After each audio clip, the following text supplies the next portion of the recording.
आज का वीडियो जो है वो है ब्लड में आपके कितनी शुगर होनी चाहिए जो कि आपको नुकसान ना दे, ना हो, जिससे कि आपको।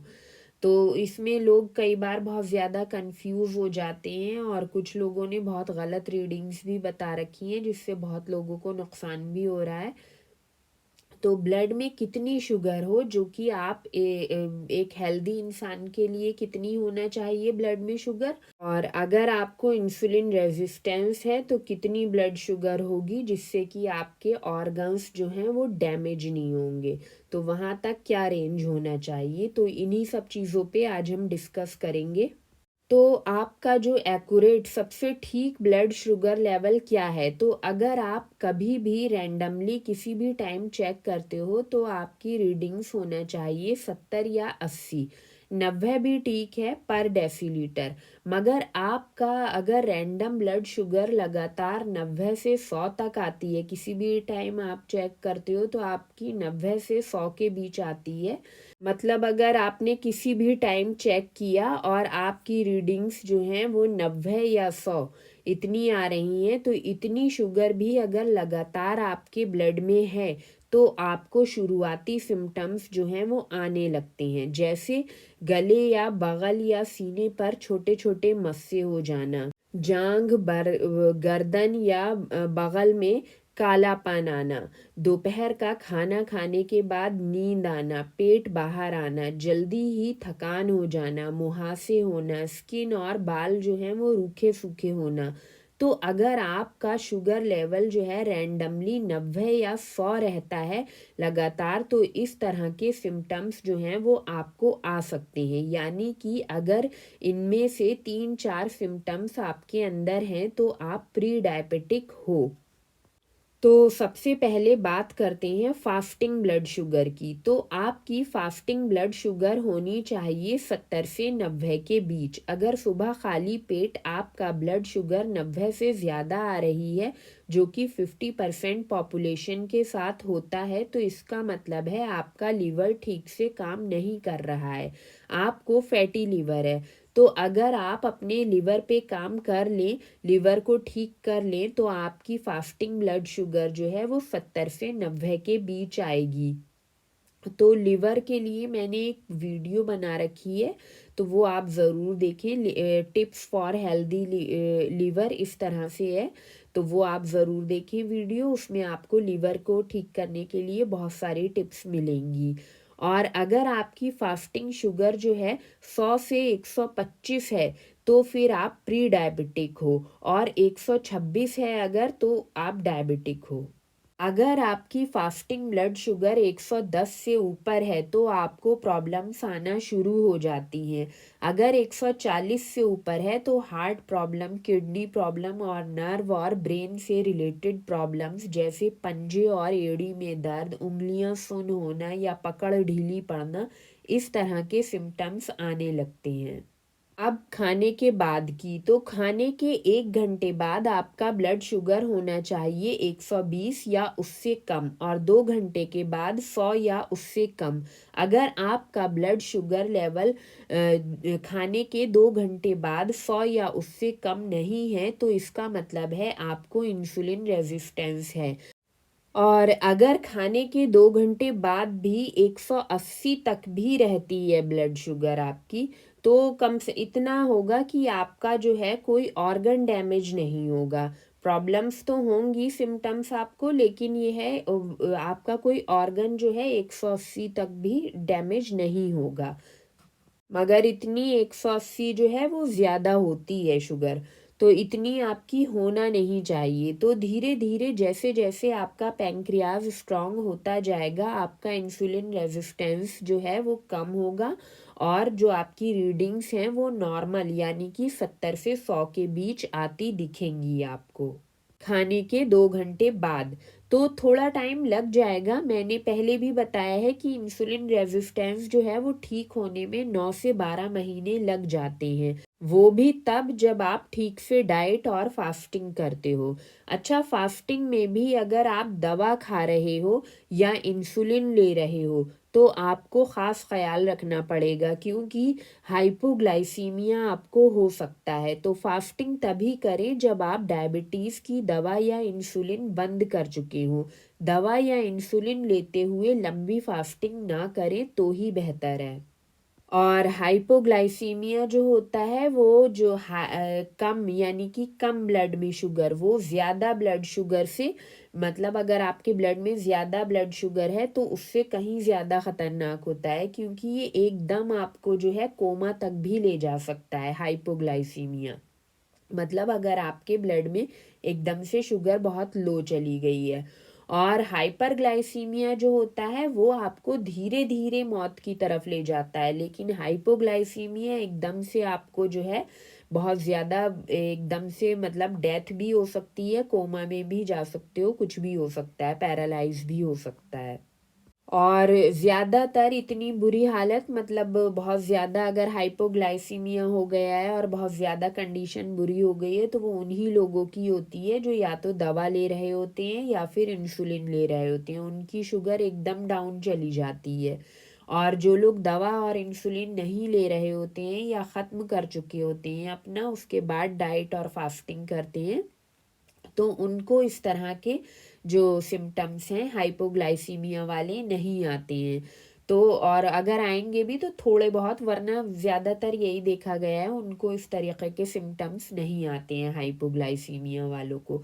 तो मैं यही कहूँगी कि हाइपोग्लाइसीमिया है, अगर आपको टाइप 1 डायबिटीज़ है और आप इंसुलिन, ख़ास तौर से इंसुलिन ले रहे हो, या फिर अगर आप शुगर की दवा भी खा रहे हो, नॉर्मल कोई मेटमॉर्फिन या और कोई दवा, तो फिर यही है, बेहतर होगा आपके लिए कि आप फास्टिंग ना करो, क्योंकि फास्टिंग करोगे तो बहुत ज़्यादा चांसेस हैं कि आपको हाइपोग्लाइसीमिया हो जाए। तो उस चीज़ से बचने के लिए यही है कि जब आपका अगर टाइप 1 के पेशेंट हो, इंसुलिन ले रहे हो, तो फिर यही कोशिश करो कि जो नॉर्मल डाइट है वो करते रहो, कीटो डाइट जो बताई है नॉर्मल डेज की, और वही करते रहो, और तब तक करो जब तक कि आपका जो शुगर लेवल है, इंसुलिन थोड़ा आपका स्टेबल ना हो जाए, थोड़ा सा इंसुलिन आपके अंदर बनने लगे, और धीरे धीरे करके कोशिश करो कि आपका जो इंसुलिन है उससे आपका पीछा छूट जाए। और जब आपका इंसुलिन पूरी तरह से बंद हो जाए तभी फास्टिंग करो, क्योंकि फास्टिंग जो है वो आपके पैंक्रियाज में जो भी डैमेज है उसे ख़त्म करके और पैंक्रियाज के नए सेल्स को, फास्टिंग का काम ही यही होता है कि नए सेल्स को रीजनरेट करता है। मतलब कोई डैमेज हो गया है अगर बॉडी में किसी भी पार्ट में, चाहे वो पैंक्रियाज हो, लीवर हो, किडनी हो, तो फिर उसमें जो उसका रीजनरेशन का मतलब उसे फिर से बनाने का काम करता है। तो रीजनरेशन तभी हो पाएगा जब आप फास्टिंग करोगे। लेकिन फिर वही बात कि फास्टिंग जो है इंसुलिन वालों के लिए नहीं है। इंसुलिन वाले तभी करें जब उनका इंसुलिन से पीछा छूट जाए, उनका जो पैंक्रियाज है थोड़ा सा इंसुलिन खुद ही बनाने लगे। मैं और आपका फास्टिंग इंसुलिन बन रहा है या नहीं बन रहा है, इसके लिए आपको पता करने के लिए आपको फास्टिंग इंसुलिन चेक कराना होगा। तो फास्टिंग इंसुलिन जो है, आप ये ज़्यादातर डॉक्टर ये टेस्ट कराते नहीं हैं, मगर ये बहुत ज़रूरी टेस्ट होता है जिससे कि पता चल पाए कि आपका इंसुलिन बन भी रहा है या नहीं बन रहा है।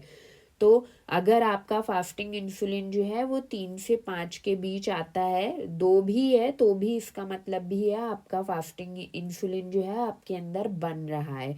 और अगर वो 5 तक चला जाता है आपका, आप इस बारे में ज़्यादा जो है जानकारी अपने डॉक्टर से लें तो वो आपको ज़्यादा ठीक से बता पाएगा।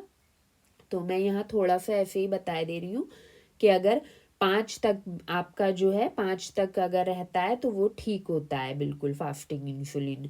तो अगर 0 है, 0 का अगर फास्टिंग इंसुलिन आपका 0 आ रहा है तो इसका मतलब ये है आपका पैंक्रियाज जो है बिल्कुल भी आपका फास्टिंग नहीं बना रहा है। अगर 0 या 0 के आसपास है, अगर आपका थोड़ा सा भी अगर 0 से पॉइंट्स में ऊपर है, तो इसका मतलब भी ये है कि आपका जो पैंक्रियाज है वो इंसुलिन नहीं बना रहा है और आप टाइप 1 के पेशेंट हो। तो टाइप 1 वालों को देखो शुगर के मैनेजमेंट के लिए थोड़ा सा इंसुलिन लेना पड़ता है, जितना भी उनको ज़रूरत हो उस हिसाब से लेना पड़ता है, क्योंकि अगर नहीं लोगे तो फिर वो शुगर अगर ब्लड में जाएगी तो नुकसान करती है। तो वो जो है टाइप 1 को थोड़ी सी हेल्प लेनी ही पड़ती है इंसुलिन की। तो हाँ, आप इससे बाहर आ सकते हो। डाइट करो लगातार, जैसे बताया मैंने, हाई फैट और हाई प्रोटीन डाइट आपके लिए बेस्ट यही है। और हाँ, अब जो टाइप 1 वाले हैं वो फ्रूट्स अगर जो है वो खाते हुए भी ध्यान रखें, क्योंकि उनके पास इंसुलिन नहीं है।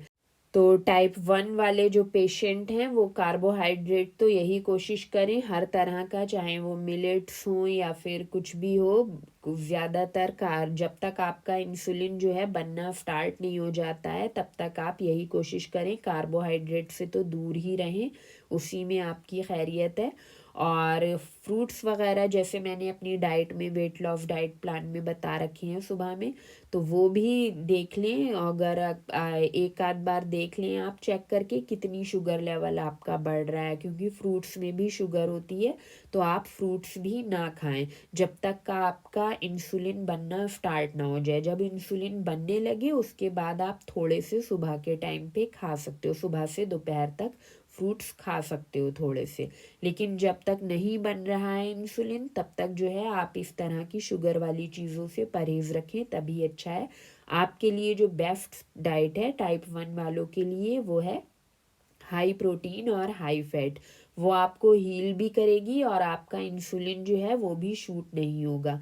अच्छा, प्रोटीन खाने के बाद भी अगर आपका इंसुलिन जो है, शुगर आपकी बढ़ रही है, शुगर लेवल बढ़ा हुआ आ रहा है, इसका मतलब ये है कि आपका प्रोटीन मेटाबॉलिज्म बहुत स्लो है, जो कि ज़्यादातर बीमार अगर आप होते हैं तो हो ही जाता है। तो उसके लिए प्रोटीन मेटाबॉलिज्म को कैसे बढ़ाना है, उसके लिए मैंने प्रोटीन मेटाबॉलिज्म करके वीडियो बनाई है, वो ज़रूर देखें। उसमें मैंने बताया है किस तरह से आप अपने प्रोटीन के मेटाबॉलिज्म को बढ़ा सकते हो, जिससे कि जब आप उस तरह से, जैसे मैंने उसमें तरीक़े बताए हैं, उस तरह से जब आप अपना प्रोटीन यानी कि मीट बना के खाओगे या प्रोटीन की कोई भी चीज़, तो फिर वो आपको डाइजेस्ट होगी और उससे आपका ब्लड शुगर लेवल नहीं बढ़ेगा। तो टाइप 1 और इंसुलिन वाले ख़ास ध्यान रखें कि वो फास्टिंग ना करें जब तक कि उनका इंसुलिन जो है, पैंक्रियाज थोड़ा इंसुलिन बनाने नहीं लगता। जब इंसुलिन बनने लगे तो हाँ वो कर सकते हैं। वो भी थोड़ा ध्यान रख के ही करना है कि उन्हें नुकसान ना हो जाए। अच्छा, अगर आप प्री डायबिटिक हैं तो मैंने सिम्टम्स तो पीछे बता ही दिए हैं। तो प्री डायबिटिक्स जो होती हैं उनकी रीडिंग्स होती हैं 100 से 125 या 5.7 से 6.4 तक। तो अगर आपका रैंडम जो रीडिंग्स हैं, आपकी किसी भी टाइम आप ब्लड शुगर चेक करते हो तो आपका जो शुगर लेवल है वो 100 या 125 के बीच आ रहा है, तो आप प्री डायबिटिक हो, यानी कि आपको इंसुलिन रेजिस्टेंस या हाई इंसुलिन की प्रॉब्लम है। और जब आप डायबिटिक हो जाते हो, यानी कि जब शुगर आपके ब्लड में आने लगती है, तो आपकी रैंडम जो रीडिंग्स होती हैं, रैंडमली आप किसी भी टाइम चेक करते हो अपनी ब्लड शुगर लेवल, तो वो होती हैं 126 या उससे ज़्यादा, या 6.5 या उससे ज़्यादा। तो अगर आपका रैंडम ब्लड शुगर 126 या उससे ज़्यादा आता है तो आप डायबिटिक हो। अच्छा, प्री डायबिटिक जो होते हैं, प्री डायबिटिक कंडीशंस में सबसे कॉमन सिम्टम्स जो होते हैं वो इस तरह के होती हैं, जैसे थके थके रहना या दोपहर का खाना खाने के बाद नींद आना, ये अर्ली सिम्टम्स में से एक हैं। और उसके बाद पेट बाहर आना या ज़्यादा पतले या ज़्यादा मोटे होना, चेहरे पर मुहासे, स्किन और बाल रूखे सूखे होना, और पीछे मैंने ये भी सिम्टम्स और दूसरे सिम्टम्स भी बताए हुए हैं। तो अगर आपको इनमें से 2-4 सिम्टम्स हैं तो आप प्री डायबिटिक हो। तो अगर आपके अंदर इस तरह के कुछ सिम्टम्स हैं आपके अंदर और आपने उन पर शुरू में ही ध्यान देकर अपना इंसुलिन रेजिस्टेंस ठीक कर लिया, तो आप डायबिटीज़ की कंडीशन तक नहीं पहुंचोगे। तो अगर आपके ब्लड में शुगर नॉर्मल है और इस तरह के 2-4 सिम्टम्स भी आपके अंदर हैं, तो आप अगर ठीक से डाइट और फास्टिंग कर लोगे तो जल्दी ही आप इंसुलिन सेंसिटिविटी की तरफ जाने लगोगे। इंसुलिन सेंसिटिविटी यानी कि कम इंसुलिन में ही काम चल जाना, जिससे आपका पैंक्रियाज को ज़्यादा इंसुलिन ना बनाना पड़े। तो डाइट उसी तरह से करना है, 15 days weight loss diet plan 2, और साथ में अगर 15 डेज फास्टिंग भी कर लोगे तो जल्दी ही अपनी प्रॉब्लम से बाहर आ जाओगे। मगर इंसुलिन जो लोग ले रहे हैं और अगर ब्लड शुगर की दवा भी ले रहे हैं तो फिर वो लोग जो हैं फास्टिंग ना करें। तो आपकी डाइट में होना चाहिए हाई फैट, हाई प्रोटीन और लो कार्बोहाइड्रेट। तो और आपका जो ब्लड शुगर लेवल है वो 70 से 90 के बीच होना चाहिए। अगर इससे ज़्यादा है तो फिर आप आगे चलकर डायबिटीज़ या किसी और बड़ी बीमारी का शिकार बन सकते हो। अच्छा, अगर आपका ब्लड शुगर कभी 70 से कम यानी 50 तक भी चला जाता है और आपको लो ब्लड शुगर या हाइपोग्लाइसीमिया का कोई सिम्टम नहीं है, तो जैसे हाइपोग्लाइसीमिया के जैसे सिम्टम होते हैं, जैसे कि ठंड लगना, बेहोश हो जाना, घबराहट होना, तो कपकपाहट होना, तो अगर या इस तरह के सिम्टम आपके अंदर नहीं है तो 50 तक शुगर में भी आप घबराओ नहीं, क्योंकि हर बॉडी के काम करने का तरीका अलग होता है। हर बॉडी अलग अलग कंडीशन में अलग अलग तरह से रिएक्ट करती है। और जब हम कीटो करते हैं और साथ में फास्टिंग भी करते हैं और आपका बॉडी जो है वो कीटोन्स पे चलने लगता है, यानी कि आप फैट फ्यूल पर चल रहे हो, तो शुगर लेवल जो है वो 50 से 70 तक भी रह सकता है, ख़ास तौर से फास्टिंग के दौरान, क्योंकि आप जो हो फ्यूल के लिए कीटोन्स और फैटी एसिड्स यूज़ कर रहे हो।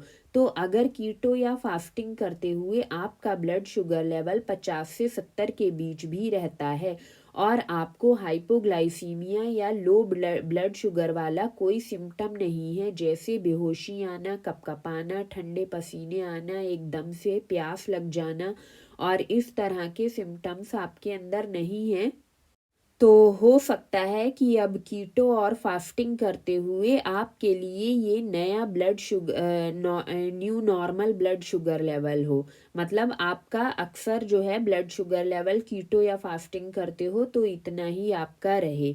तो ये बहुत इम्कान है कि हो सकता है। लेकिन अगर आपको ऊपर बताए हुए सिम्टम्स में से कोई सिम्टम आपको आ रहा है तो आपको ब्लड शुगर वाकई में लो है। तो अगर इस तरह के हाइपोग्लाइसीमिया के आपके अंदर सिम्टम्स आ रहे हैं तो फ़ौरन बिना देरी करे हुए ग्लूकोज लें आप, जो कि बेस्ट है, क्योंकि ग्लूकोज जो होता है एकदम से पानी बॉडी में घुलता है। और ग्लूकोज नहीं है आपके पास तो आप 1 चम्मच चीनी जो है वो पानी में घोल कर पी सकते हैं, या फिर टॉफ़ी या चॉकलेट थोड़ी सी वो भी खा सकते हैं। मगर बेस्ट जो होता है, अगर हाइपोग्लाइसीमिया का आपके अंदर कोई सिम्टम आ रहा है तो बेस्ट होता है कि आप चीनी या फिर ग्लूकोज जो है 1 चम्मच पानी में घोल कर पी जाएं, क्योंकि कम ब्लड शुगर जो होता है वो ज़्यादा ब्लड शुगर से कहीं ज़्यादा ख़तरनाक होता है, क्योंकि अगर आपका ब्लड शुगर सालों साल भी बढ़ा रहता है तो धीरे धीरे ही आपकी बॉडी को डैमेज करता है, मगर कम ब्लड शुगर जो है वो आपको फ़ौरन ही बहुत बड़ा नुकसान पहुंचा सकता है, जैसे कि आप कोमा में जा सकते हो। तो इस बात का ख़ास ध्यान रखें। वैसे ज़्यादातर देखा यही गया है कि कम ब्लड शुगर उन्हीं को ज़्यादा नुकसान पहुंचाता है जो दवा या इंसुलिन ले रहे होते हैं। जो लोग दवा या इंसुलिन नहीं ले रहे होते हैं वो 10-15 दिन भी लॉन्ग फास्टिंग कर सकते हैं और उन्हें नुकसान नहीं होता है। मगर इंसुलिन या दवा खाते हुए अगर आप लॉन्ग फास्टिंग करते हो तो हो सकता है आपका ब्लड शुगर एकदम से नीचे चले जाए और आप किसी बड़ी प्रॉब्लम में फंस जाओ। तो बेहतर यही है कि अगर आप दवा या इंसुलिन ले रहे हो तो लंबी फास्टिंग मत करो, सिर्फ हेल्दी कीटो डाइट पे ही रहो। इस तरह से आप किसी प्रॉब्लम में नहीं पड़ोगे। फिर धीरे धीरे जब दवा और इंसुलिन से आपका पीछा छूट जाए तो फास्टिंग शुरू करो, जिससे बॉडी में और पैंक्रियाज में भी जो डैमेज है वो रिपेयर हो सके। ख़ास तौर से इंसुलिन वाले तो लंबी फास्टिंग ना ही करें। और अगर 50 से 70 ब्लड शुगर होने पर भी आपको लो ब्लड शुगर वाले कोई सिम्टम नहीं आ रहे हैं और आप अभी भी एनर्जेटिक हो, आपको कोई परेशानी नहीं है, तो आप समझ लो कि आपकी बॉडी जो है वो फैट फ्यूल पर चल रही है। घबराने वाली कोई बात नहीं है। तो इम्पॉर्टेंट है कि आप क्या महसूस कर रहे हो, ना कि रीडिंग्स क्या हैं ये। तो ये पर्टिकुलर वीडियो था ब्लड शुगर की रीडिंग्स के बारे में, जिससे आपके कन्फ्यूजन दूर हो सकें। बाकी डायबिटीज़ के बारे में और भी डिटेल में जानने के लिए डायबिटीज़ क्यों और कैसे वीडियो ज़रूर देखें। अच्छा, उस वीडियो में मैंने दूसरी चीज़ों के साथ रीडिंग्स के बारे में भी डिस्कस किया है। तो मैंने उस वीडियो में शायद कहीं कहा है कि खाने के 2 घंटे के बाद अगर आपकी रीडिंग्स 250 तक भी रहती हैं तो कोई बात नहीं है। तो ये जो है ये गलत इंफॉर्मेशन है। और और ये इंफॉर्मेशन जो है ये भी डॉक्टर BRC इंडिया के हैं। अब तो खैर उनके बारे में बहुत ज़्यादा स्कैंडल्स उनके बारे में आ रहे हैं। अब वल्लाह आलम सच है या झूठ है, लेकिन हाँ, उनकी बताई हुई जो डाइट है वो भी काम नहीं करती है। वीगन डाइट वो बताते हैं और वो जो रीडिंग्स बताते हैं वो भी फॉल्स ही होती हैं, क्योंकि 250 जो होती है बहुत ज़्यादा होती है शुगर। और अगर काफ़ी टाइम तक आपकी 250 ही रहती है खाने के 2 घंटे बाद, तो फिर आपका जो है बॉडी में काफ़ी ज़्यादा डैमेज हो सकता है। तो खाने के 2 घंटे बाद 200 या 250 अगर आपकी रीडिंग आ रही है, यानी कि आपका ब्लड शुगर बहुत ज़्यादा है और आपके ऑर्गन्स को और कहीं और भी वो ज़्यादा डैमेज आपको कर सकता है। तो खाने के 2 घंटे बाद जो सही रीडिंग होती है वो है 100 या उससे कम। मगर अगर 180 तक भी रहती है, 140, 180, कुछ डॉक्टर्स 140 बताते हैं और कुछ 180 बताते हैं, तो हम चलो ज़्यादा से ज़्यादा 180 मान लेते हैं।